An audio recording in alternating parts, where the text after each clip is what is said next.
que arrancamos.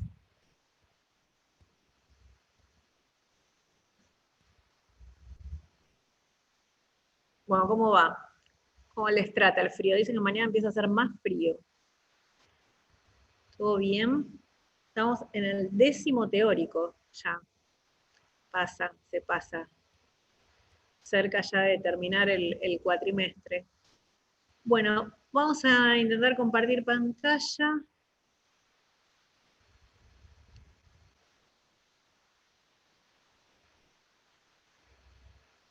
Ahí estamos. ¿Se ve bien? Sí. Bueno. Sí, perfecto. Perfecto. Bueno, como decía, estamos en el teórico 10 y arrancamos con otro momento del análisis sobre este cuerpo teórico metodológico que nos trae la planificación estratégica situacional. El teórico lo dimos en llamar analizar situacionalmente 1, que no sé por qué ahí no está el 1, hoy estaba, ahora no está más, no sé qué pasó, en algún cambio lo he sacado.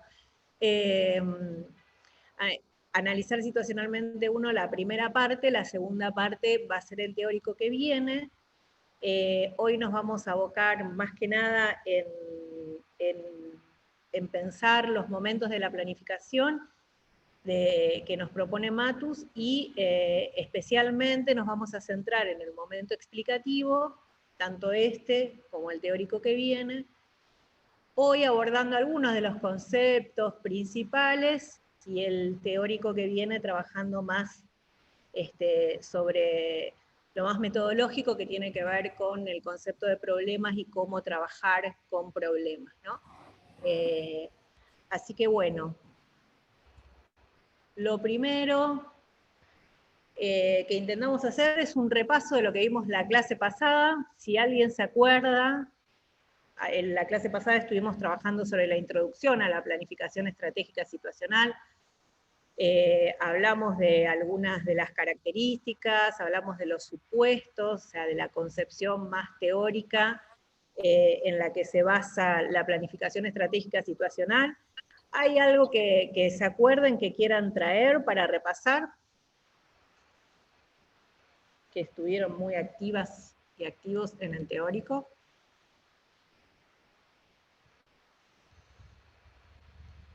¿Qué es la planificación? ¿Cómo la entiende Matus? Hola, buenas tardes, ¿cómo va? Primero quería preguntar si puede ser que el Power esté en blanco o lo estoy viendo yo en blanco. Y ahora está en blanco. Ah, bárbaro. No, y después, por ahí cortito, pensaba que por ahí como una de las cosas fundamentales que por ahí veíamos a partir de la propuesta de Matus, el teórico pasado, tenía que ver con esto de, si se quiere romper con la idea de pensar la planificación como un acto previo a llegar al a ir al escenario de intervención, ¿no? Que por ahí en muchas de nuestras intervenciones en el teórico, en mi caso, venía por ese lado y después, viéndolo desde la perspectiva de Matus, desterrábamos un poco esa idea. Perfecto, perfecto. Y hoy vamos a seguir metiéndonos con eso a partir de los momentos que propone Matus de la planificación. ¿Alguien más? Buenas, ¿cómo va?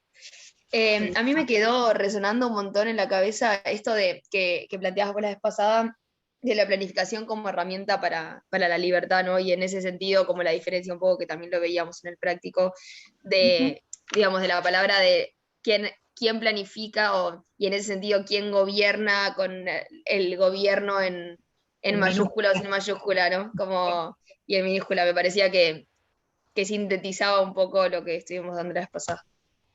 Perfecto. Lo que dice Matus es planifica quién gobierna, habla del gobierno de situaciones, que hoy también vamos a hablar un poco sobre el concepto de situación, y la posibilidad de crear futuro, ¿no? De tener diversas opciones que den la posibilidad de elegir y en función de eso crear futuro. Cuando uno crea futuro, puede elegir, también está trabajando para su libertad, ¿no? Y para no ser rehén de las decisiones de otras y de otros. Perfecto.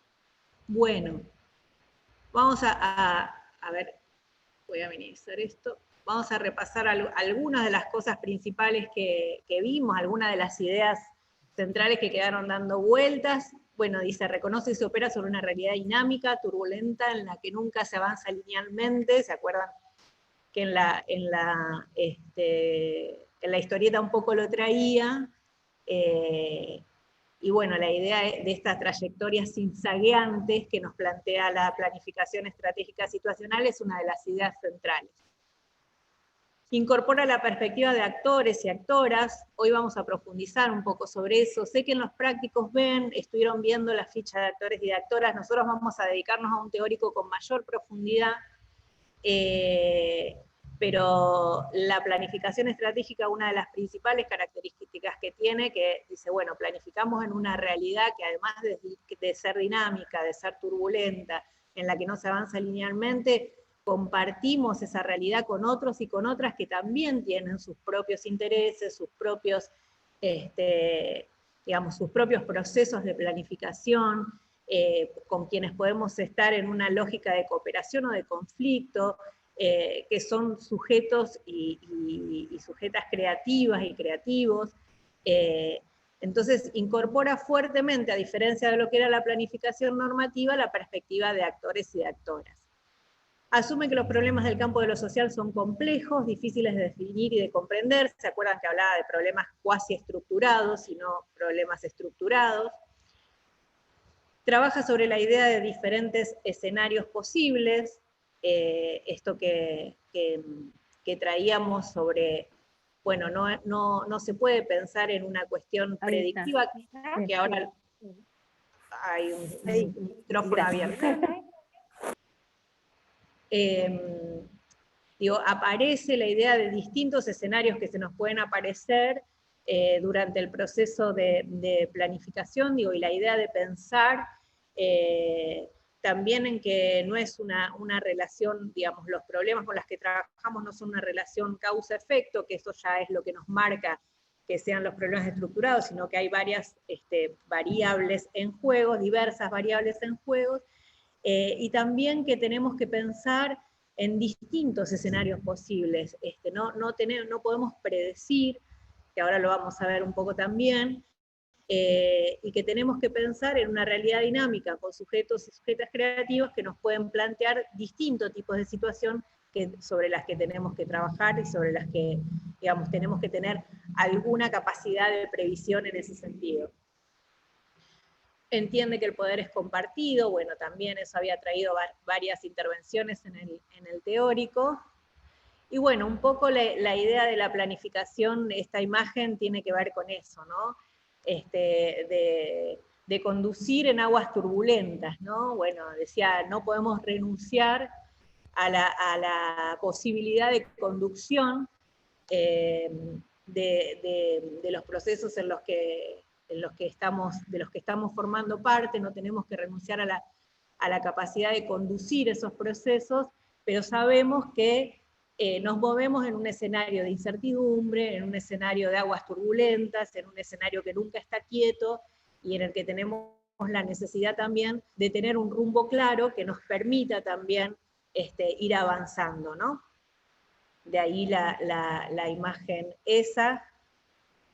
Y bueno, también habla de las, bueno, Sotelo principalmente trae las funciones de la planificación que tienen que ver con eso, ¿no? Con la posibilidad de esto que decía antes, de tener un rumbo claro que nos permita atravesar estos escenarios que están tan en movimiento, ¿no? Bueno, entonces, para ir avanzando un poco con la idea de la planificación, también Matus trae una idea que fuimos trabajando un poco la semana pasada, que era la idea de que la planificación es un cálculo situacional, sistemático, que relaciona presente con futuro y el conocimiento con la acción. La semana pasada hablamos que era el cálculo que precede y preside a la acción. ¿Se acuerdan? Que fue algo que trabajamos mucho en la idea de lo que decía, lo que traía la compañera, que no era algo que se hacía previamente, sino que la planificación era un cálculo que estaba presente todo el tiempo, precede y preside a la acción, ¿no? No es algo que solamente lo antecede, sino que debe estar presente y presidiendo la acción todo el tiempo.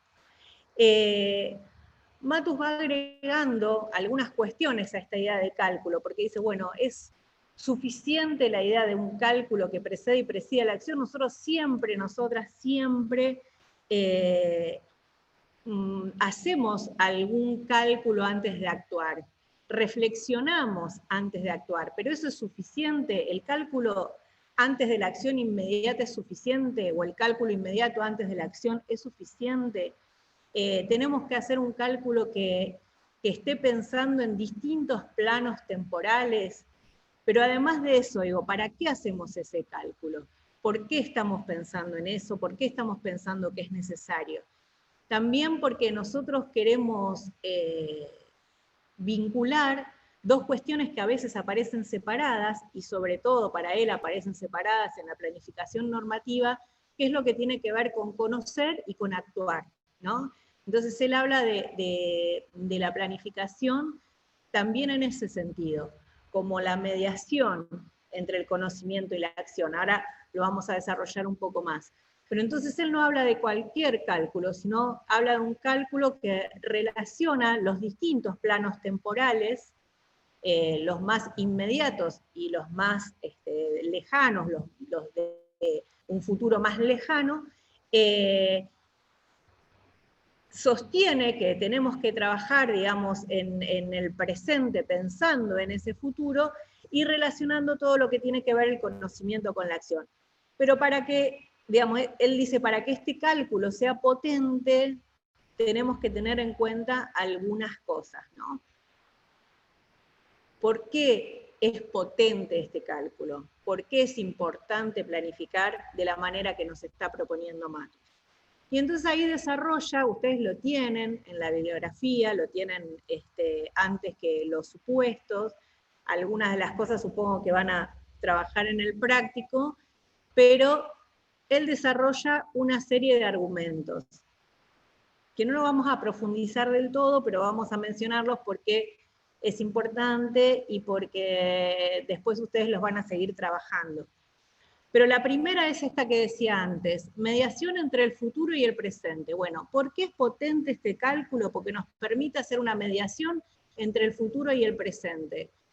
Nosotros todo lo que hacemos hoy, en definitiva, va a tener impacto, nos demos cuenta o no nos demos cuenta, lo racionalicemos o no lo racionalicemos, va a tener impacto en el futuro.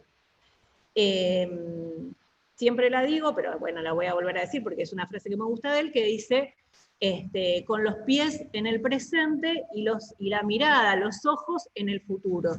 Nosotros todas las decisiones que tomamos hoy impactan en lo que va a suceder después.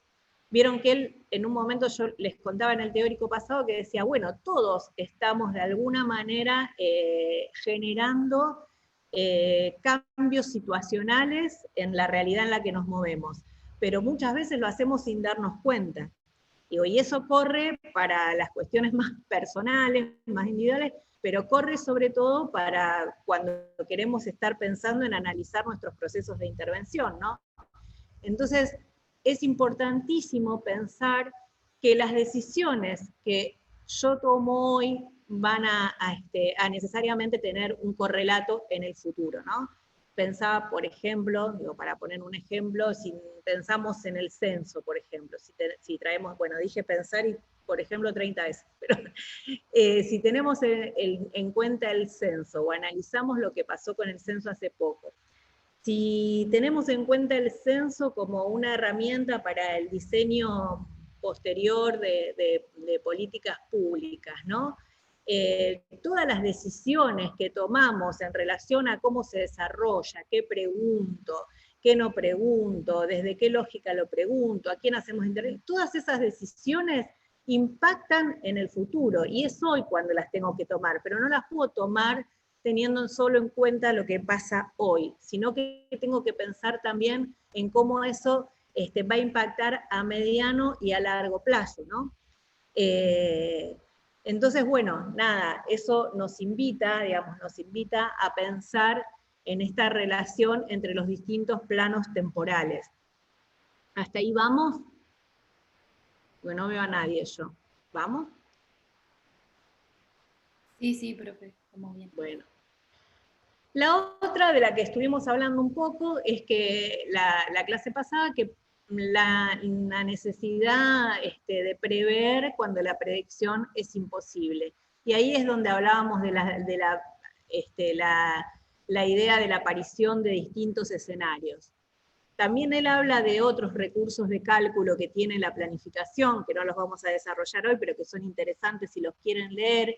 Él habla de 4 trincheras que un poco están presentes en estos argumentos, y él dice son recursos de cálculo. Bueno, cuando un cálculo ya no es suficiente, tenemos otro que nos permite avanzar y nos protege en términos de los cambios situacionales que se van dando y que no esperamos, o en términos de las contingencias que pueden estar sucediendo, ¿no? Entonces, dice, bueno, como no es posible predecir qué va a pasar, tengo que pensar cuando planifico en la posibilidad de distintos escenarios. Esto de los distintos planes que hablábamos la clase pasada, tener un plan A, un plan B, un plan C, bueno, no los vamos a poder abarcar todos. Se abren en la realidad, y en una realidad que es cambiante, infinitas posibilidades. No solo no puedo enumerarlas, sino no puedo saber tampoco cómo van a suceder, de qué manera se van a desarrollar. Sin embargo, puedo pensar en distintas posibilidades de escenarios, en distintas configuraciones de cómo se puede dar una realidad a partir de mi intervención, o si no intervenimos, que nos permitan de alguna manera direccionar nuestro plan de acción, ¿no? ¿Alguien habla, Mer? No, solamente comentaban que se incorporaba ahora porque recién salía del trabajo. Bien, bien, bien. Yo porque veo que se pone naranja por eso. Bueno, el tercer argumento tiene que ver con la reacción veloz y planificada ante las sorpresas, que esto es uno de los recursos de cálculo que también él nombra en las trincheras, ¿no? Que él habla de las trincheras como una posibilidad de protección o como de amparo ante determinadas situaciones, ¿no?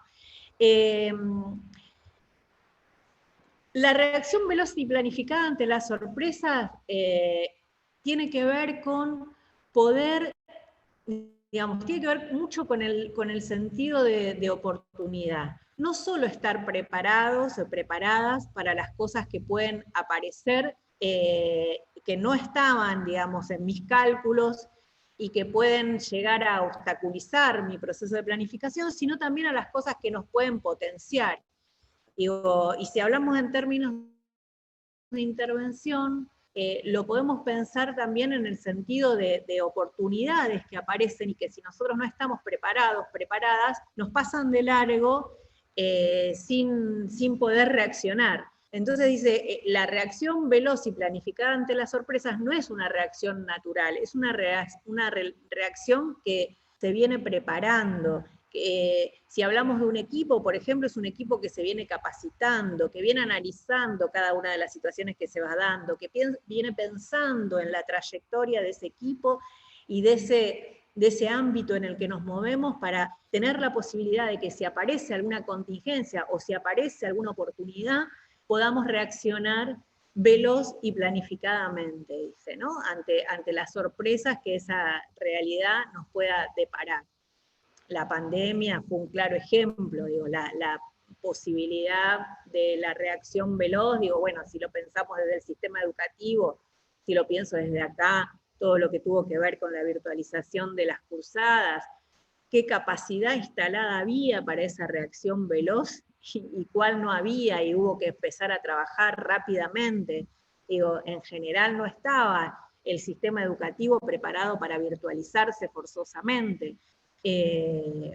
Digo, en otro momento histórico y habiendo atravesado todo esto, si las organizaciones tienen la capacidad de poder seguir trabajando en la lógica de instalar todas las herramientas y todos los aprendizajes que se fueron sucediendo en el tiempo, posiblemente, si sucede algo que sea similar o que nos obligue otra vez a estar aislados, podamos reaccionar de otra manera.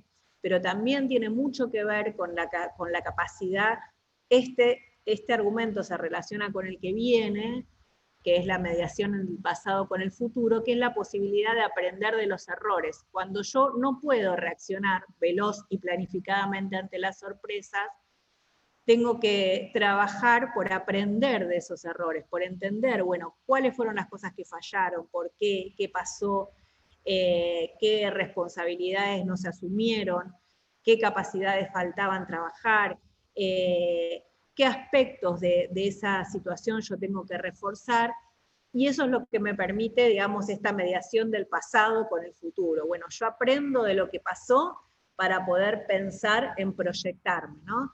Digo, bueno, algunas cosas, digo, para traer ejemplos de lo que vivimos, si pensamos en que nosotros en Argentina estábamos mirando lo que pasaba en otros países, nos permitía, digamos, generar algunas estrategias de acción que estaban basadas no exactamente en lo que había sucedido, porque es otro contexto, es otra realidad, es otra situación, pero sí permitía prever algunos escenarios posibles según lo que venía pasando en otros lugares del mundo, ¿no?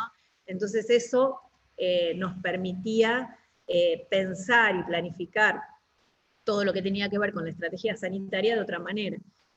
O algunas de las cosas que iban sucediendo y que, no sé, me acuerdo los primeros cobros de los jubilados, los aislamientos de los barrios que dejaban a la gente sin capacidad de poder ir a comprar ni ir a trabajar, bueno, todas cosas que fueron trabajándose en velocidad y tomándose decisiones en velocidad, analizando los errores que habían sucedido previamente, ¿no? Entonces, bueno, es esa mediación del pasado en el futuro los que nos permite ese aprendizaje y poder proyectarnos de otra manera.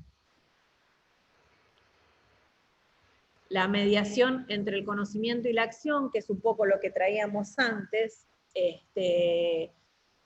digamos, nosotros podemos conocer por el solo hecho de conocer, de investigar, de entender una realidad, comprender una realidad, y quedarnos ahí, ¿no? Pero la planificación justamente tiene que garantizar esto, la mediación entre conocer y actuar. Nosotros desde la ciencia, bueno, desde el trabajo social fundamentalmente, conocemos para algo, conocemos para actuar, conocemos para intervenir sobre las realidades en las que se nos demanda una intervención o en las que consideramos que hay que hacer algo. Entonces, ese conocimiento no es solamente por una cuestión investigativa. Entonces, la planificación lo que nos permite y lo que es, básicamente, es esa mediación entre el conocimiento y la acción. Y el último, que es la coherencia global ante las acciones parciales de los actores, que parece como muy pomposa la frase, pero en realidad a lo que lleva es a pensar que tiene que haber algo que regule los distintos planos, y ahí lo está pensando más a nivel, digamos, como de la alta dirección, a nivel más gubernamental, más del Estado, pero lo podemos pensar también en las situaciones cotidianas que nosotros vivimos, en nuestros espacios de intervención. Tiene que haber una coherencia global, algo que regule, que articule los distintos planes que están en juego en ese escenario en el que nosotros nos movemos, ¿no? Tiene que ver básicamente con eso. Bueno, ¿hasta ahí vamos? Hola, hola, ¿están ahí? Bueno, espero que sí. Sí, se asienten con la cabeza. Haciendo con la cabeza y yo no veo nada, entonces parece que tengo ceguera situacional. Bueno, vamos entonces a otro aporte fundamental de Matus, que es pensar en una propuesta de planificación que esté en movimiento y que sea pertinente y acorde a la realidad en la que interviene, ¿no? Entonces, como él habla de la planificación como un proceso, porque justamente no puede hablar de algo que se haga previamente, esta cosa que traía la planificación normativa, ¿no? De un plan congelado en un libro, decía él, sino que tenemos que pensar en un proceso. Ese proceso va atravesando distintos momentos, y entonces él habla de 4 momentos que atraviesa la planificación estratégica situacional, que por supuesto que ahora los estamos viendo en forma separada solamente para su análisis, pero se trata de un proceso continuo, de un proceso que está encadenado. Él lo que precisamente quiere superar es la idea de etapas, y por eso habla de momentos, ¿no? Dice, bueno, la planificación normativa trabaja con etapas. Ahora conozco, ahora actúo, ahora evalúo, y la idea de él justamente tiene que ver con un proceso en el que hay como un dominio, un dominio transitorio de algunas operaciones o de algunos momentos, pero todo el tiempo, todos los momentos se van interrelacionando, ¿no? Bueno, traían la idea de una orquesta o de un coro donde hay voces que resaltan en determinados momentos según la canción, según la interpretación y según las necesidades de esa pieza musical, pero sin embargo todo el resto de la orquesta o todo el resto del coro está participando y no podría llevarse adelante esa pieza musical sin que todas esas personas, todos esos instrumentos que intervienen en ella estuvieran presentes, ¿no? Más allá de que en algún momento resalte uno y en otro momento resalte otro u otra, ¿no? Entonces, esa es la idea de momentos que trae Matus y que dice, bueno, con nosotros, con el diagnóstico, digo, no puede dar respuesta a la velocidad con la que se mueve la realidad. Entonces nosotros necesitamos de otro tipo de propuesta que justamente sea acorde al movimiento permanente de la realidad en la que estamos insertos, ¿no? Insertas. Entonces habla de 4 momentos. Ahí está la idea esta del encadenamiento o del proceso. El primer momento es el momento explicativo, que es el que nos vamos a concentrar un poco más hoy. El momento explicativo, dice él, habla del fue, del es y del tiende a ser. O sea, es el momento que nosotros explicamos la realidad. Y hoy nos vamos a meter en cómo explicamos la realidad, ¿no?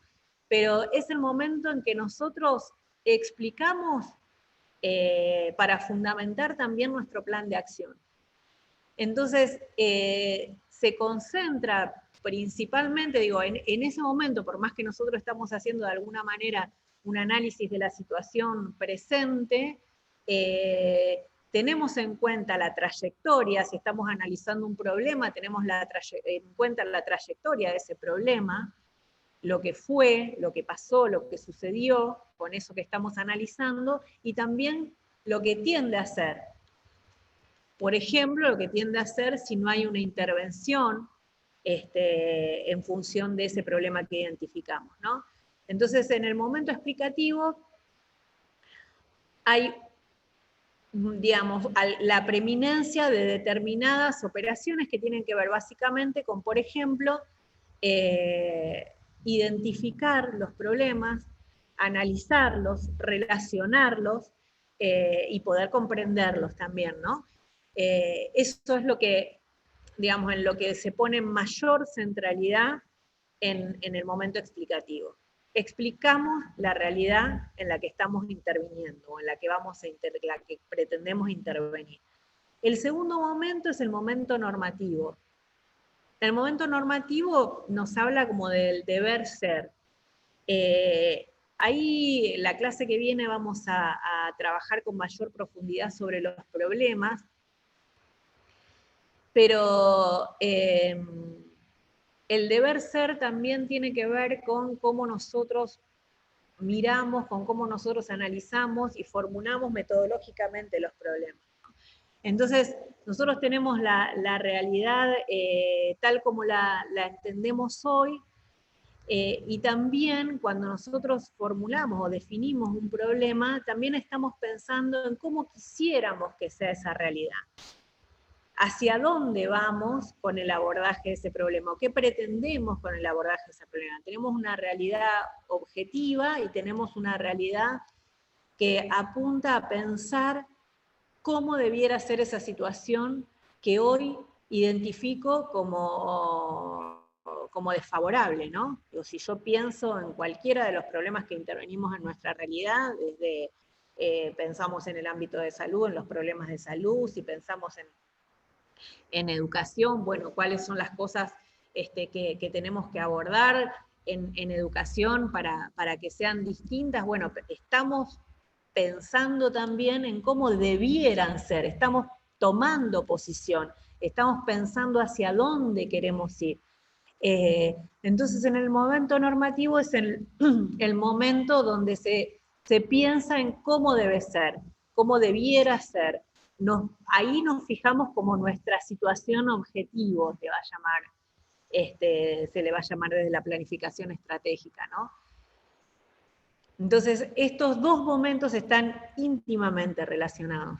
Perdóname, Analia. Hola, ¿qué tal? ¿Cómo les va? ¿Cómo va a llamar, cómo lo va a llamar precisamente? El momento normativo. Sí, no, pero dijiste otra cosa recién que bueno, no importa. Era Sí, con vuelvo a- objetivo, momento objetivo o algo así. A la Eso, situación, creo, a la lo que situación queremos objetiva. llegar. A lo que queremos llegar, eso, a Sí, la momento situación objetivo. objetivo. Sí, o que nos fijamos una direccionalidad que va variando, que no es estática, pero estamos fijando una direccionalidad que es este rumbo del que hablábamos hoy, que es la situación objetivo. Igual después eso lo vamos a ver en cada uno de los momentos con mayor profundidad. Ahora estoy haciendo como la enunciación, pero tiene que ver con esto, con el deber ser. Porque yo cuando identifico un problema, los problemas que yo relevo, que yo identifico en el momento explicativo, cuando yo los miro y cuando yo defino determinado problema, ya estoy pensando de alguna manera en cómo debiera ser esa situación si nosotros lo revirtiéramos. Si nosotros decimos, bueno, hay un gran porcentaje de niñes malnutridos o con una alimentación deficiente en el centro de salud, de quienes acuden al centro de salud tanto de tal lugar, digo, bueno, cuando yo estoy enunciando ese problema, ya estoy pensando cómo debiera ser. O sea, esas niñas no debieran estar malnutridos, no tendrían que estar con deficiente alimentación, sino tendrían que estar con una alimentación acorde a su edad cronológica, a su situación, etcétera, etcétera, etcétera. Entonces, cuando yo estoy pensando en un problema, también estoy pensando de alguna manera en cómo sería ese problema después de una intervención, o cuál es la tendencia que tiene ese problema si no hay una intervención alguna, ¿no? ¿Estamos hasta ahí? Bueno. Ahora, si nosotros estamos pensando en un plan de acción, hay una cosa hay un momento que es fundamental y que además es como en algún punto el corazón también de la planificación, de este tipo de planificación, que es lo estratégico, ¿no? Entonces, en este momento, nosotros también ponemos énfasis en las operaciones que nos van a marcar si puede ser lo que me estoy planteando o no puede ser, ¿no? Y hay dos el teórico Perdón, sí. perdón que corte, pero no me deja ver, no sé si es mi pantalla, pero no me deja ver el nombre de este tercer momento. ¿No se ve? Es el momento estratégico, que está abajo. Se ve. Ahí. ¿Se ve? Ah. Bueno, es el momento estratégico. Atravesamos el momento explicativo, el normativo, y este es el estratégico. Entonces, en el estratégico lo que nosotros analizamos fundamentalmente es el poder, si puede ser o no puede ser lo que yo me estoy planteando. Este plan sobre el que yo estoy trabajando. Y hay dos conceptos básicos que se pueden operacionalizar y que los podemos ver y que los vamos a ver de hecho, que son la gobernabilidad y la viabilidad. ¿Se acuerdan que el teórico pasado lo empezamos a hablar un poco? Que la gobernabilidad tiene que ver, igual después lo van a ver, pero digo, la gobernabilidad tiene que ver con qué controlo y qué no controlo, y la viabilidad tiene que ver con, bueno, justamente me marca esto, qué puedo y qué no puedo, y cómo trabajo para construirle un mayor margen de acción a este plan que yo estoy definiendo, ¿no? Pero el momento estratégico justamente tiene que ver con poder analizar las posibilidades reales que tengo. Y lo analizo en función de muchas cosas. Digamos, de mi posición, del poder que tengo, de quién soy, digamos, en esa situación, de quiénes son les otros también, de hacer también un análisis de actores, de actoras, de pensar qué recursos tengo, cuáles no tengo, recursos de todo tipo, no tiene que ver solamente con recursos materiales. Ahí después cuando analicemos el concepto de viabilidad vamos a ver qué cosas están en juego.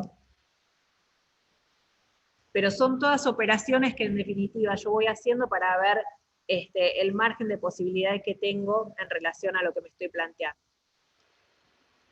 Entonces Matus dice, bueno, estos 3 momentos, yo puedo atravesar estos 3 momentos y no hacer nada. Esos 3 momentos se materializan en realidad en el último, siempre pensando, recuerden, no en etapas, sino en momentos que se interrelacionan permanentemente, ¿no? Pero en el último, que es el táctico operativo, que es el que tiene que ver más con la acción, ¿no?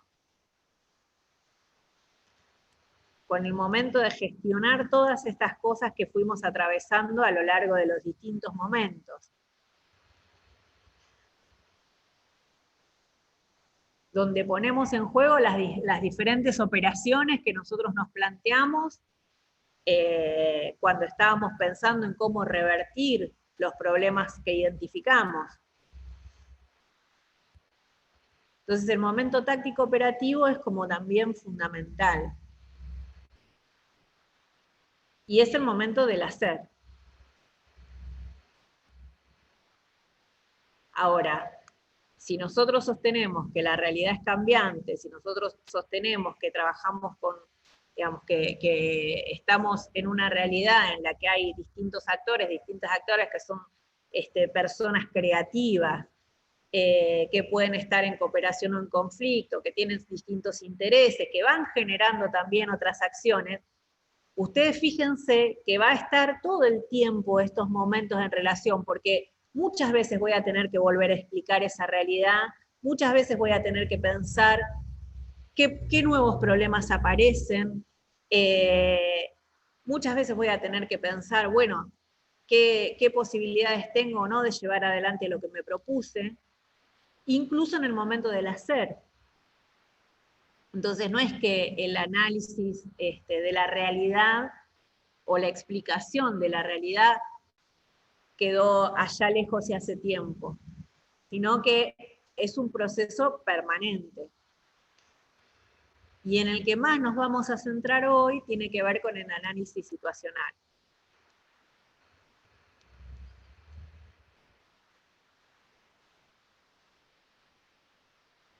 Que es como uno de los conceptos claves del momento explicativo. ¿Alguna pregunta hasta ahí? ¿Cómo va? ¿Se imaginan esto en un proceso de intervención real? ¿No se lo imaginan? ¿Piensan que es una locura?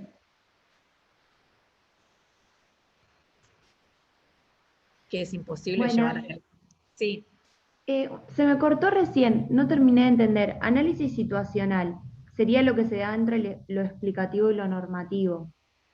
Ahí lo vamos a ver, ahí vamos está a bien. pasar a eso, pero el análisis situacional es el análisis que nosotros estamos haciendo de esa realidad en la que estamos interviniendo. Tiene mayor predominancia en el momento explicativo, pero no quiere decir que no volvamos permanentemente al análisis de la situación. Y ahora vamos a diferenciarlo de lo que es el diagnóstico, ¿no? Que veíamos desde la planificación normativa. ¿Hasta ahí lo de los momentos está? ¿Se entendió? No me acuerdo, no sé quién preguntó, pero ¿se entendió? ¿Quién fue la? Sí, gracias. Sol había preguntado. Sí, Sol. gracias. Sol, no te vi. Bueno.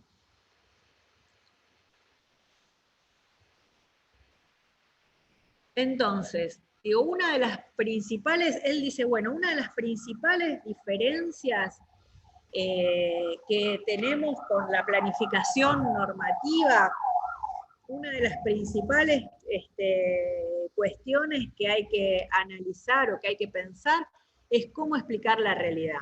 Porque eso es lo que te va a definir, bueno, después dice algunas cosas más, pero básicamente hoy nos vamos a centrar en esto, ¿no? ¿Cómo explica la realidad quien quiere llevar adelante una acción en ella, ¿no? En este caso, digamos, cómo se explica la realidad para fundamentar el plan de acción. Entonces, la planificación normativa, dice, la explica a través del diagnóstico, y un poco lo que hablábamos la clase pasada. El diagnóstico es un diagnóstico que está hecho con alguien que no está implicado, no está inserto en la realidad en la que se está interviniendo. O sea, ¿se acuerdan que hablábamos de lo del sujeto? Que decía el sujeto no es diferenciable del objeto, el sujeto. Bueno, la idea de la planificación normativa tiene que ver con alguien que planifica como por fuera, como si pudiera estar en un lugar aséptico, objetivo, por fuera de la realidad en la que está planificando, ¿no?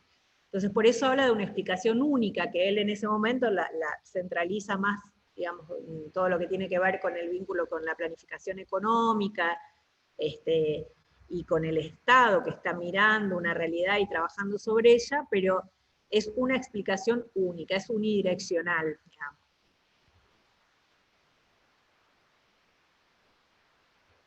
En cambio, la planificación estratégica situacional lo que propone justamente es el análisis situacional. ¿Cuál es una de las principales diferencias? Además que del diagnóstico habla como una cuestión mucho más estática, que se hace previamente, que no logra captar los cambios situacionales y los movimientos de la realidad y no puede actuar en velocidad, sino que pareciera, como decíamos hoy, estar congelado. Digo, la otra diferencia es que el análisis situacional reconoce distintas explicaciones, ¿no? Reconoce que no hay una única verdad, sino que hay distintas explicaciones sobre una situación. Entonces no soy yo con otros y con otras.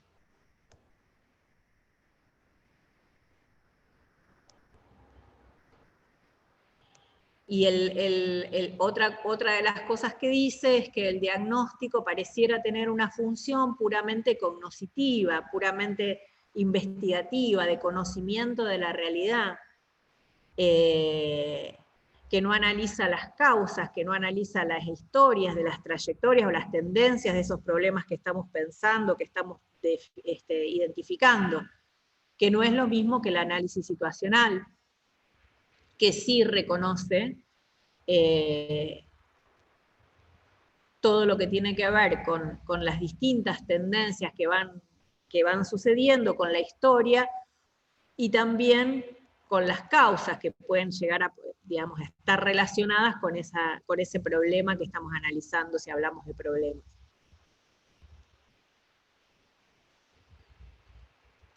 Entonces, eso es una de las diferencias básicas que él va a mencionar y que va a trabajar. Me faltaba el dibujito de las distintas explicaciones. Y entonces, digo, para pensarlo un poco más en ejemplos, y de paso dejar de hablar un poco, les traigo algunas imágenes.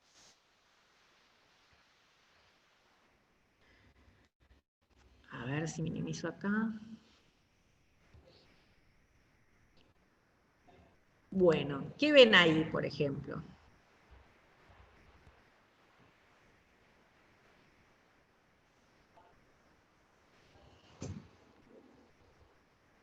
Escucho, ¿eh?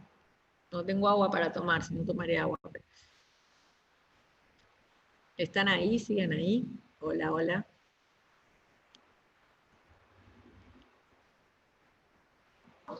Sí, yo estoy, profesora. Hola. Bueno, ¿qué ven ahí? A ver. La configuración de un problema... Ay, perdón, Rodri. Sí, por ahí como de lecturas de una misma situación, ¿no? Por ejemplo, la nota de Milei y la propuesta de dolarizar la economía, que parece estar como fuera de la realidad de alguna forma, digamos, del cotidiano de la gente, en comparación a la foto de arriba que dice precios descuidados, ganancias muy bien cuidadas, que es un análisis más situacional que hace la gente en su contexto, digamos.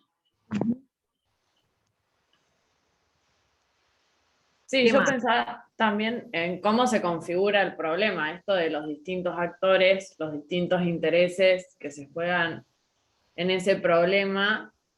No sé, es re claro, los movimientos sociales, el mercado, entre comillas, los medios de comunicación, y no sé, como lo pensaba eso, desde un análisis situacional, bueno, podemos oír solamente a Viviana Canosa y a Milei decir tal o cual cosa y dar respuesta desde ese punto de vista, o también considerar cómo las personas viven esos problemas.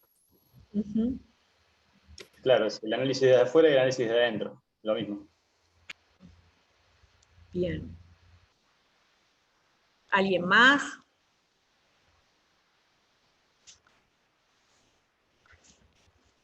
¿Quiere decir algo? Bueno, digo, tal cual, como ustedes decían, ahí hay un problema que aparece, que es la suba de precios, ¿no? Podemos hacer ese recorte sobre la crisis económica en general, pero acá estamos viendo la suba de precios, y lo que aparece es otra cosa que ustedes empezaron a ver en los prácticos con la ficha, que aparecen distintos actores y actoras en relación a este problema que estamos analizando, ¿no? Entonces, bueno, aparece Guzmán, aparecen de alguna manera los medios de comunicación, aparece el presidente y la vicepresidenta, que podemos también analizar a ambos de distinta manera y en sus posiciones, aparecen las organizaciones sociales, aparece un referente de la oposición, digamos, aparece la Cámara Empresarial, aparece ahí un docente que justo sacó en estos días una explicación de por qué subían los precios y demás, que es un docente de la facultad. Entonces son, digamos, distintas explicaciones de distintos actores y actoras vinculadas con esa problemática. Ahora, lo que nosotros queremos marcar también no es la cuestión de, bueno, de lo relativo de las distintas explicaciones, o bueno, o acá aparece, bueno, la grieta, quienes piensan para un lado, quienes piensan para el otro. Lo que nosotros queremos intentar trabajar con ustedes y que nos parece lo fundamental es esto, la explicación en situación. Que ninguna explicación, por más simple que sea, es independiente de quién lo está explicando, de qué lugar tiene en relación a ese problema ese actor, esa actora que está explicando, que no es independiente tampoco de frente a quiénes explica y para qué explica. Entonces, se explica en situación. No puede ninguna de las personas, digamos, alguien decía, bueno, la gente que está viviendo, o las personas que están padeciendo lo de la suba de precios, ¿no? Entonces la gente que lo vive, es cierto, hay gente que no podemos subestimar, digamos, quienes están más afectados o más afectadas en relación a la problemática que identificamos. Pero lo que sí tenemos la obligación de reconocer es que todos están viviendo de alguna manera esa situación o ese problema. Y mirándolo desde el lugar. A veces lo que para nosotros es un problema, para otros y otras es una oportunidad, o es un beneficio, digamos. En esto de que, bueno, algunos se perjudican y otros se benefician con algunos de los problemas sobre los que nosotros estamos trabajando, ¿no? Entonces, pero lo importante, lo fundamental y lo relevante en términos de la planificación es que nosotros necesitamos, en el abordaje de cualquiera de los problemas con los que nos metamos, entender las distintas explicaciones que aparecen en función de ese problema. Y que se explica... Sí. No, que estaba levantando la mano Camila. Dale Camila, sí. No, igual era algo cortito, no quería interrumpir, pero pensaba en esto de que hablamos de quién explica y para qué explica, como que me parece interesante en esto de pensarlas, como si se quiere, las diferentes posiciones en cada lugar, y que acá aparecen, bueno, el presidente, la vicepresidenta, el ministro de Economía, como también, por ahí, no tanto en relación a lo que dice Matus, pero pensaba por ahí esto de también lo que se espera de esas explicaciones, ¿no? En términos de, no sé cómo darme a entender, pero en términos de que, bueno, el ministro de Economía, por ejemplo, explica para, ¿no? Frente a una problemática, frente a una situación problemática, explica para, de alguna manera, si se quiere, construir una intervención sobre eso, llevar una solución sobre eso. Los sectores que se ven afectados por esa situación problemática explican para visibilizar esa situación, para reclamar. Pensaba como eso, se me venía eso a la cabeza, como pensar en esto del para qué y quiénes, hay también lo que se espera de esa explicación o el sentido, no sé muy bien qué palabra ponerle. Sí, que también seguramente esa explicación va a estar impregnada de eso que se espera, ¿no? Porque en esto de frente a quiénes se explica y para qué, digo, bueno, porque también está impregnada de, bueno, qué se espera, cuál es el lugar social que yo tengo en relación a determinada problemática, cuál es mi lugar de responsabilidad, cuál es mi lugar de formador o formadora de opinión, digamos, también todas esas cosas se ponen en juego en las distintas explicaciones.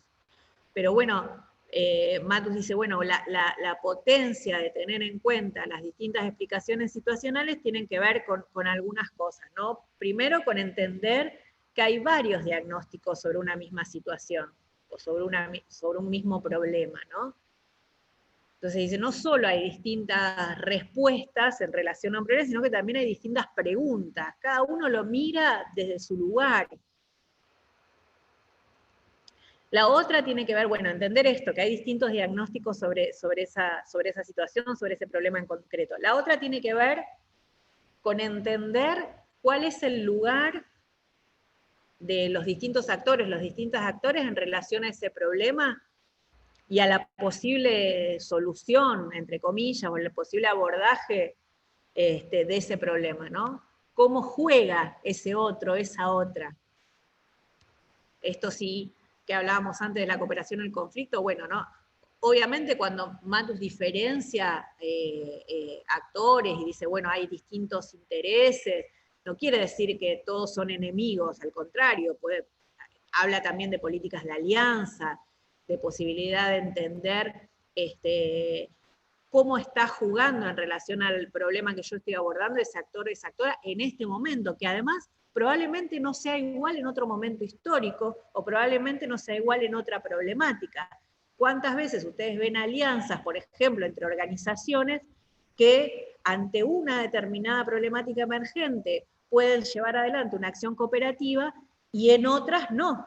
Digamos, por eso es tan importante la explicación en situación, por eso es tan importante analizar los problemas y analizar el lugar de actores y de actores en ese problema, porque quien puede ser mi aliado o mi aliada hoy, tal vez mañana no lo sea. O quien reacciona de determinada manera hoy, tal vez mañana ante determinada cosa reaccione de otra manera.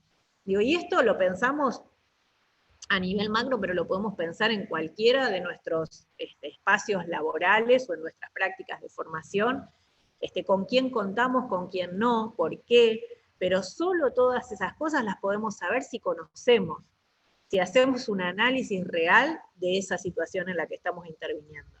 Si suponemos, no. Digamos, si queremos predecir cómo va a trabajar o cómo va a actuar el otro o la otra, no.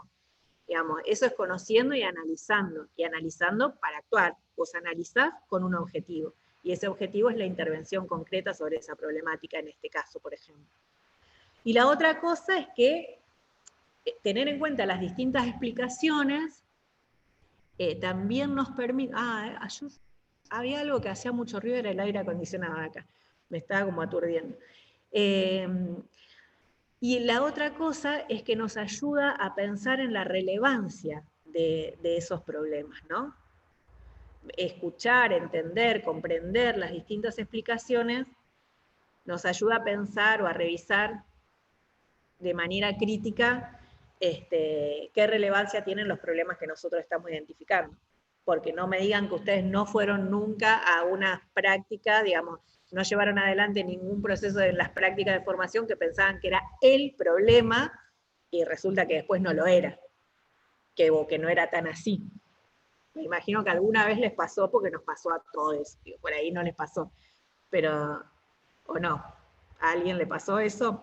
Sí, lo que pasa en esas situaciones es que el proceso, no sé si se trunca, pero sí un poco se estanca en el sentido de esto de la viabilidad pensada, como bueno, identificar los intereses de los distintos actores y cómo juega ese discurso y cómo se configura el problema en esos distintos actores, también construye viabilidad y posibilidades. Digo, si solo nos quedamos con nuestra idea fabulosa, que pensamos en nuestras casas calentitos y después vamos al territorio, y eso no tiene nada que ver con lo que le pasa a los pibes, es como, bueno, ¿para qué estás interviniendo y cómo vas a intervenir? Porque a nadie le interesa lo que estás planteando. Tal cual, sí, sí. Sí, por eso. Ahí Camila levantó la mano y en el chat a tu pregunta de si alguna vez les pasó, Catalina dice siempre, más que nada en las prácticas de primer año. Ahora, a partir de ahora no le va a pasar siempre, o le va a pasar un poquito menos. ¿Y Camila? Camila, no, por ahí volviendo sobre pensando las prácticas de formación profesional, también esto de la gobernabilidad y la viabilidad, pensar también en que a veces como que se vuelve difuso y a la vez también es necesario como reconocer los límites que tenemos en ese escenario de intervención en relación a las prácticas de formación profesional y a nuestro lugar como estudiantes. Más allá de esos problemas que podemos identificar o no, reconocer los límites y las herramientas que tenemos para intervenir frente a determinadas cuestiones que muchas veces trascienden las prácticas de formación profesional, y ahí yo entiendo la importancia de reconocer esos límites también. Tal cual, sí. Sí, la gobernabilidad, el análisis de la gobernabilidad, entre otras cosas, lo que te marca es con qué te puedes meter y con qué no te puedes meter, según el lugar que ocupás vos en esa situación, que tal vez mañana no sea el mismo. No es lo mismo si yo voy desde las prácticas de formación que si yo soy la jefa del servicio social o soy parte del equipo del servicio social de ese lugar donde estoy haciendo las prácticas. No es lo mismo, eso me va a marcar un margen diferente de posibilidades, ¿no? Y voy a controlar, voy a tener mayor control sobre algunas variables que en otros casos, que si voy una vez por semana, con suerte, a las prácticas, 2 horas, e intento, entre que conozco, hacer algo y pensar que digo, y escuchar, y no sé. Entonces digo, eso te marca con qué, digo, por eso es tan importante también planificar pensando en eso, ¿no? No es que no se pueda hacer nada, es como decíamos el otro día, no es que no se pueda hacer nada, lo que tenemos que pensar es en función de quiénes somos, dónde estamos, cómo nos movemos, qué es lo que podemos hacer. digamos, y después en todo caso ir ensanchando las posibilidades, ¿no? Digamos, la gobernabilidad, dice, se analiza, la viabilidad se construye, ¿no? Nosotros podemos construir mayores márgenes de posibilidad, ensanchar el campo de lo posible, como decíamos la otra vez. Carolina levantó la mano. No, igual era en relación a esto que decía un poco Cami, se me vino a la cabeza igual por ahí como más anecdótico, pero que con Cami con Camila Saltapé estamos como adscritas en Trabajo Social 2, y estamos en la parte de los talleres. Y me parecía interesante también pensar cómo desde el otro lado, digamos, o sea, no que en el sentido de qué se puede y qué no podemos, ¿no? Como estudiantes en nuestras prácticas de formación en particular, esta idea de la gobernabilidad y la viabilidad, pero también cómo aparecen ahí como intereses desde el otro lado, desde los referentes, ¿no? No sé, se me viene a la cabeza un comentario que hicieron un grupo de estudiantes el otro día, que fueron por primera vez al territorio y les dijeron, les tiraron un montón de cosas para hacer como estudiantes de trabajo social, y entre esas cosas estaba en hacer un pabellón para que jueguen al handball, tipo una cancha de handball, era algo así, como proyecto de las prácticas. Entonces también ahí un poco, bueno, está todo bien. Claro, total. O sea, vos pedís todo lo que quieras, pero también hay un límite, y es que nosotros no tenemos ni la plata, no tenemos ni las posibilidades para hacerlo, como también a partir de ahí empezar a buscar como estrategias, digamos, para poder, digamos, esta idea de qué puedo y qué no puedo, y sacarnos esta capa de los trabajadores sociales, podamos absolutamente todo lo que nos propongan, para hacer, y entonces ahí como, bueno, o sea, como en algún punto aprender a poner límites, pero también poner los límites nosotros, porque también es muy fácil decir, o sea, como que desde el otro lado nos estén diciendo todo el tiempo cosas que podemos hacer en súper amplio y general, y que bueno, nada, que obviamente hay un cierto punto hasta el que podemos llegar y otro no, ¿no? Sí, también ahí podés entender desde dónde se configura esa demanda, ¿no? Porque digo, más allá de esto que decimos así como en chiste de bueno, si podemos pedir, pedimos, digo que es un poco también lo que pasa en las organizaciones sociales cuando aparece gente de todos lados, de distintas facultades, de distintas carreras, que digo, también lo que podemos pensar es hasta dónde se tiene claro qué es lo que nosotros vamos y podemos hacer y lo que no. Muchas veces pasa en los centros de práctica, viene la universidad y viene la universidad, y no importa de qué carrera, no importa de qué, no sé si, no lo digo en términos valorativos, ¿no? Digo, pero lo digo también en función de pensar y repensar nuestras prácticas, de pensar cómo vamos construyendo la identidad de nuestra profesión, pensar qué claridad de repente tenemos o no tenemos con esos otros y esas otras con quienes trabajamos, digamos, porque no es casual ese pedido, digamos. Ese pedido también tiene que ver con algo. Entonces, bueno, poder comprender desde dónde lo está pidiendo también es muy, muy útil también para pensar en cómo vamos a desarrollar esos procesos de intervención o esas, digamos, esa mirada más desde covisión o desde supervisión que tienen ustedes desde los talleres, ¿no? Y que pueden estar como aportando a los estudiantes. Entonces, bueno. Y acá Camila agregaba en el chat esto que, bueno, venía a colación de sin perder de vista el objetivo de la práctica, ¿no? En relación a lo que venían hablando. Pero ahí, bueno, también reforzar esto. A veces el objetivo estrictamente formativo nos hace un poco extractivistas de los lugares donde vamos, entonces está bien que a veces se cansan de recibir estudiantes de las múltiples disciplinas, y cuando hay que pedir, se pide, así sea un pabellón para hacer, pero bueno, digamos, es parte del juego también, y de pensar en nuestro objetivo formativo también, qué es lo que dejamos y cuál es el aporte que hacemos a las organizaciones o a los territorios donde intervenimos. Claro, en función a todo lo que venían, ¿no? Venimos diciendo, y esto, sobre todo esto último que decía Mercedes, yo pensaba, ¿no? Y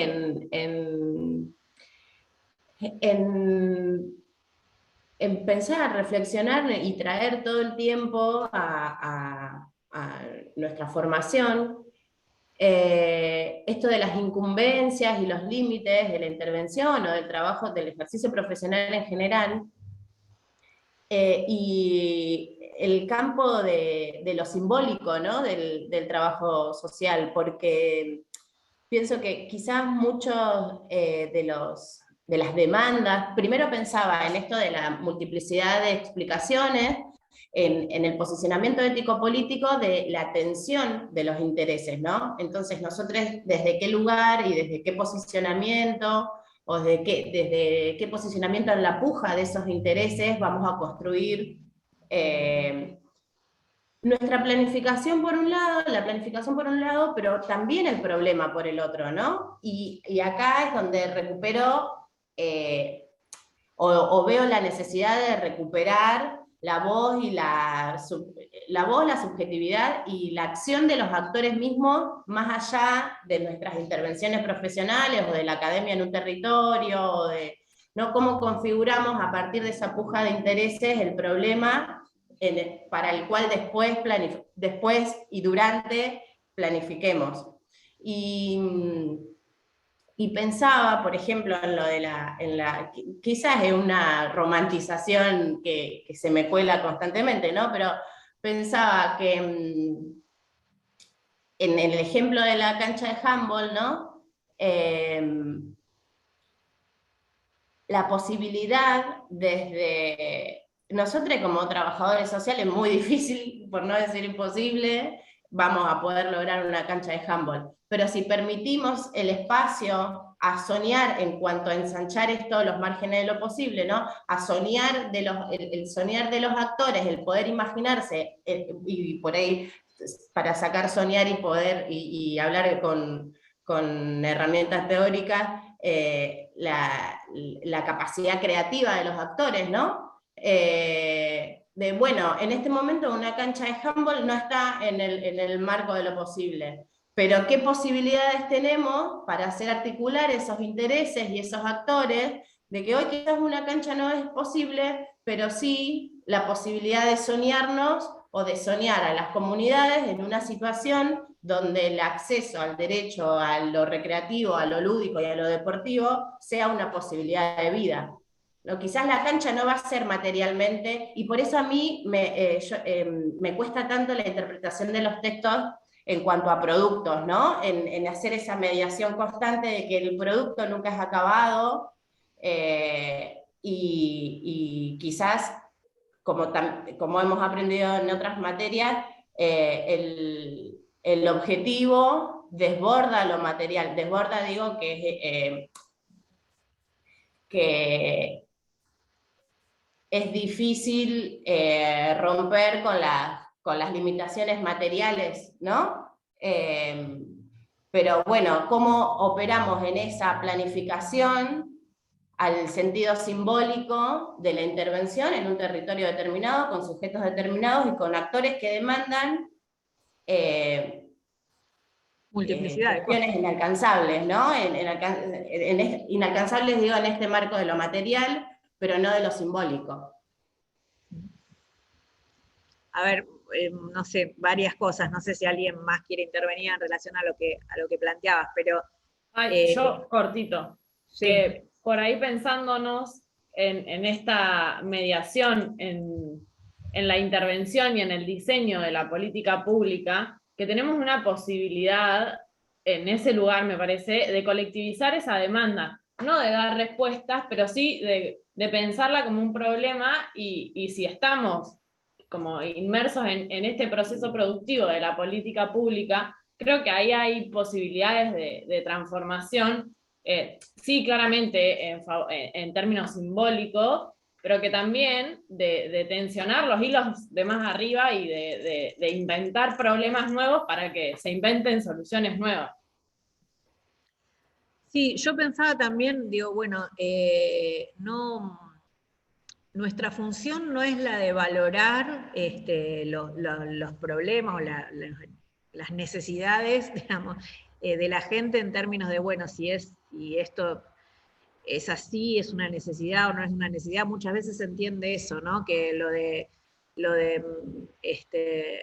repensar o reconfigurar la demanda tiene que ver con una cuestión valorativa de si esa demanda es acorde o no es acorde, ¿no? un poco lo que nosotros vamos a pensar, por lo menos desde la lógica de la planificación, es, bueno, a qué podemos dar respuesta, a qué no, según el lugar en el que estamos.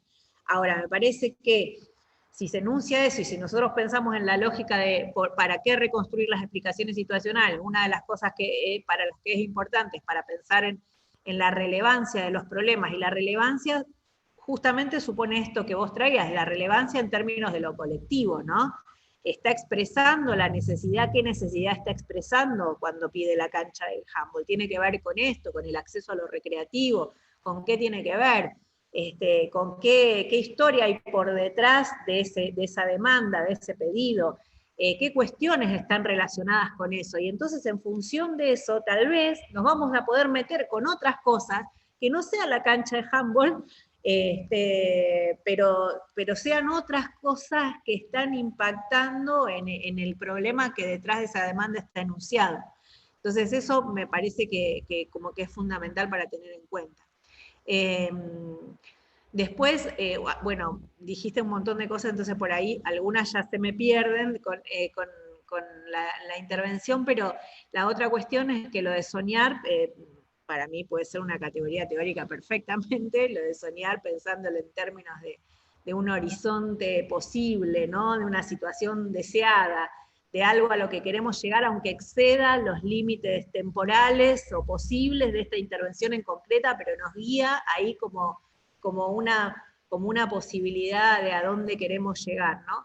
Y después otra cosa que dijiste, que la vamos a retomar con los problemas, que fue al principio de la intervención, pero que me lo quedé pensando, que esto de cómo nombramos los problemas, cómo vamos configurando los problemas, que tiene que ver mucho con nosotros y con nosotras. Y esto es justamente de lo que habla la situación, ¿no? El concepto de situación, o de pensar el actor, la actora, de pensarnos en situación.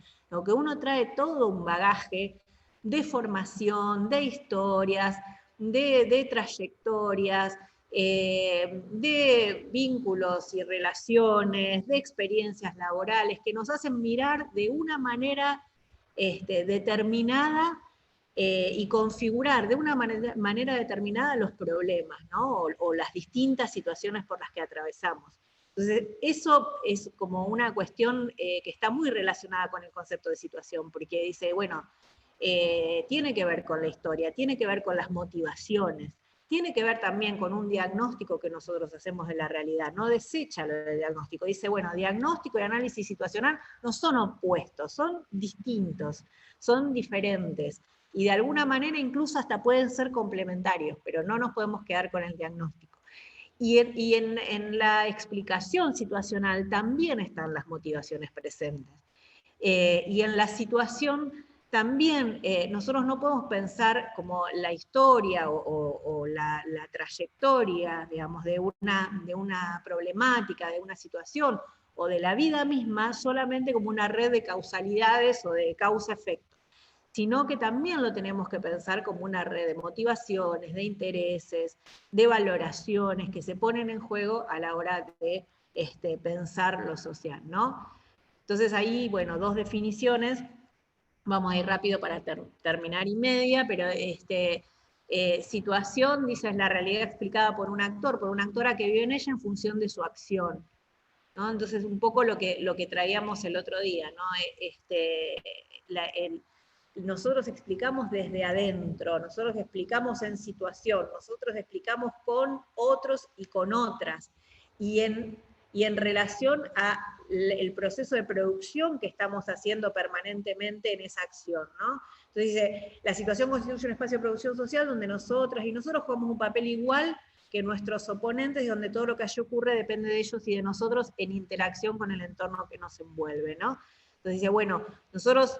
el juego social, él habla mucho del juego social, habla así de lo social como un juego, ¿no? Donde hay distintas pugnas, distintos intereses, relaciones de cooperación, relaciones de oposición y demás, nos asigna como distintas posiciones, ¿no? No tenemos todos iguales posiciones, todas iguales posiciones, y eso tenemos que ser capaces de analizarlo.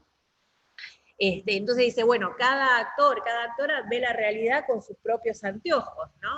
es un poco lo que decíamos el otro día, digo, hay cosas que van a estar a nuestro alcance en determinada situación, y hay para ver, digamos, y para analizar y para comprender, y hay otras que no.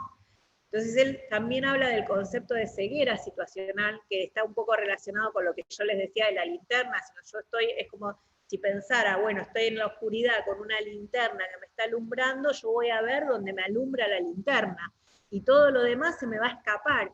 Bueno, un poco eso pasa en la situación, es imposible poder ver todo lo que sucede. Hay algo de una ceguera situacional que tiene que ver con ese lugar que yo estoy ocupando hoy, en este momento histórico determinado, en este contexto, en este contexto actual y en relación a otros y a otras, ¿no? Entonces, bueno, nada, digo, nada de lo que, digamos, si nosotros asumimos que estamos en interacción permanente con otros y con otras, tenemos que asumir también que hay otros y otras que están pasando, digamos, por las mismas situaciones que nosotros en términos de que también tienen cierta ceguera, que también tienen sus propios intereses, que también están pugnando por algo, esperando algo, buscando algo, que también están haciendo sus planes, digamos, y entonces, digo, también en función de eso es que nosotros tenemos que pensar en cómo comprender la realidad estando inmersos, inmersas en ella, ¿no? Bueno, y lo último, bueno, una de las últimas cosas, que dice, bueno, el análisis situacional, que en definitiva el análisis situacional que propone Matus es la reconstrucción de todas estas explicaciones situacionales, ¿no? Cuando yo analizo situacionalmente, estoy reconstruyendo estas distintas explicaciones que aparecen en nuestra intervención. Y bueno, es complejo, exige estudiar al otro, a la otra, ponerse en su circunstancia para comprender el foco de atención y distinguir lo que valora y lo que no valora, un poco lo que hablábamos recién. Ese salir de mí para entrar en él, la otra exige atribuirle una explicación, ¿no? Nosotros no nos podemos poner del todo en el lugar del otro, lo que podemos es comprender su circunstancia, comprender dónde está enfocado o enfocada, comprender qué es importante o qué no es importante para esa persona según el análisis que nosotros estamos haciendo de su posición en relación a ese problema. Y ahí, bueno, una cosa de las distintas miradas, ¿no? Para uno, lo que para uno es una piedra, para la otra es un puente, ¿no?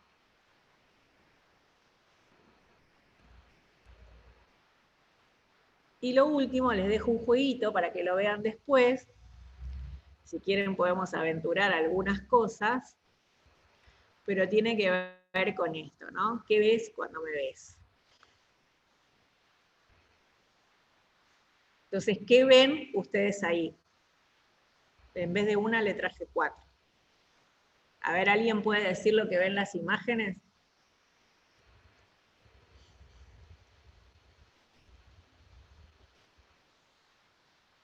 Hola, hola, ¿están ahí? Solo agrego, Anita, que Sí. esta escena es la que más estrés me genera de todas las clases que se porque es donde me digo, bueno, a ver, siempre me pasa lo mismo, lo comparto. Yo traje 4, no una. Por eso 4. te digo, siempre entro en crisis con una y ahora 4, es como hay. Bueno, ¿alguien puede ver las distintas cosas que se ven en estas imágenes? Un poco el juego tiene que ver con eso, ¿no? Desde que sí, dale. No, que hay una que parece Cristo crucificado, pero si mirás en detalle son 2 siluetas enfrentadas. Bien. Muy bien. Claro, y ahí no identifico la trampa. Claro, ahí en ese sentido yo pensaba que por ahí se puede pensar esto de además de las diferentes miradas, también el analizar y el no quedarse simplemente con esa mirada inmediata o simplificada, que hace que entonces esto que traía la compañera de que si te pones a mirar más de un ratito la imagen, te posibilita ver otras cuestiones. Claro. Sí, sí. También aparece mucho esto de querer convencer al otro, ¿no? ¿Cómo no estás viendo eso? Es clarísimo, ¿ves? Y vos no lo ves. A Lorena, la queremos convencer a Lorena. A mí tengo problemitas, sépanlo, necesito gente de mi equipo, me cuesta esta parte. ¿Qué más ven? A ver, ¿qué más ven? ¿Alguien más se anima a decir que ve?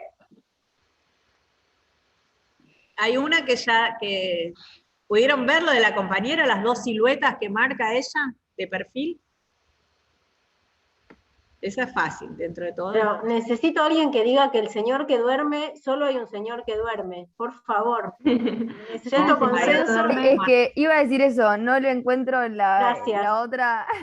Gracias, Carolina, Que gracias. duerme. En la de al lado del señor que duerme, que tampoco encuentro ninguna otra cosa, veo como una cara de una nena, como el cuerpo de una nena, una mujer, y como dos árboles entrecruzados, pero no. Sí, tal cual.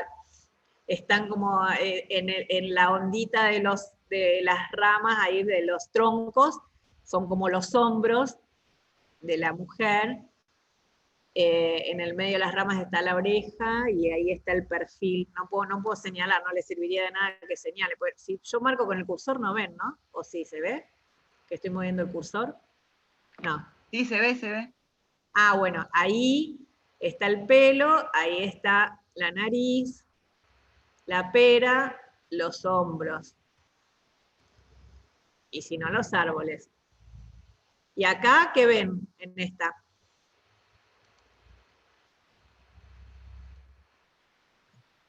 Como...